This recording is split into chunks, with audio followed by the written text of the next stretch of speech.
Hello friends, அனைவருக்கும் வணக்கம். எல்லோரும் எப்படி இருக்கீங்க? நல்லா இருக்கீங்களா? இது வந்து பார்த்திங்கன்னா நைட்டு வந்து அதாவது நேற்று நைட்டு வந்து இடியாப்பம் செஞ்சேன். அவ்வளோ சாஃப்டாக வரும். அதை நான் வந்து எப்படி செஞ்சேன் அப்படிங்கிறத வந்து நான் உங்களுக்கு சொல்கிறேன். இந்த அரிசி மாவு வந்து வீட்டிலையே வந்து ரேஷனில் வாங்குவோம்ல பச்சரிசி, அதை வந்து நல்லா கழுவி காய வச்சு மிஷினில் கொடுத்து அரைச்சது தான். நாங்கள் அதுக்குன்னு தனியாலாம் மாவெல்லாம் கடையிலலாம் வாங்கியெல்லாம் செய்ய மாட்டோம். நல்லா அரைச்சி வச்சுருந்த மாவு தான். எனக்கு வந்து நான் வந்து ஒரு 3 கப் மாவு எடுத்து நல்லா வறுத்துக்கிட்டேன். எப்போவுமே வறுத்துட்டு தான் செய்வேன்.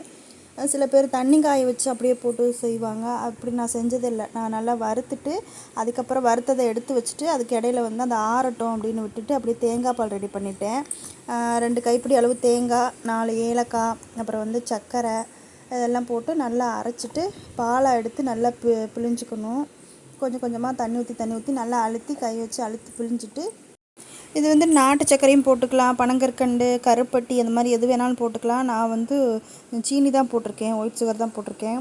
அதுக்கப்புறம் வந்து மாவில் வந்து கொஞ்சமாக உப்பு போட்டுட்டு கொஞ்சம் கொஞ்சமாக தண்ணி ஊற்றி நம்ம இடியாப்பம் புளியறதுக்கு எந்த அளவுக்கு அந்த பதம் தேவைப்படுமோ அந்த அளவுக்கு நல்லா பிசைஞ்சு எடுத்துக்கலாம்.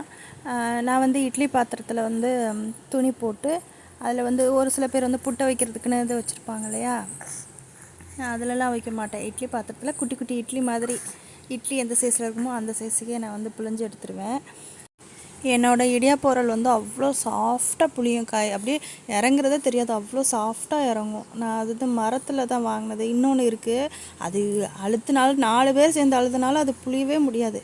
ஆனால் இது அப்படியே டக்கு டக்குன்னு ஈஸியாக புளிஞ்சிரும். அவ்வளோதான் ஃப்ரெண்ட்ஸ். நான் இப்படி தான் வந்து இது பண்ணி அப்படியே எல்லாத்தையும் பிழிஞ்சிட்டு வேக வச்சு எடுத்துட்டேன். அவ்வளோ செம்ம சாஃப்டாக இருந்துச்சு.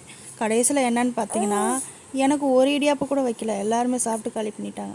எனக்கு ஆசைக்கு ஒரு இடியாப்பம் கூட வைக்கல. கடைசியில் நான் அந்த புளிச்சு போன மாவுலேயே தோசை ஊற்றி சாப்பிட்டுட்டேன். சரி ஃப்ரெண்ட்ஸ், ஓகே பாய். நெக்ஸ்ட் வீடியோவில் பார்க்கலாம்.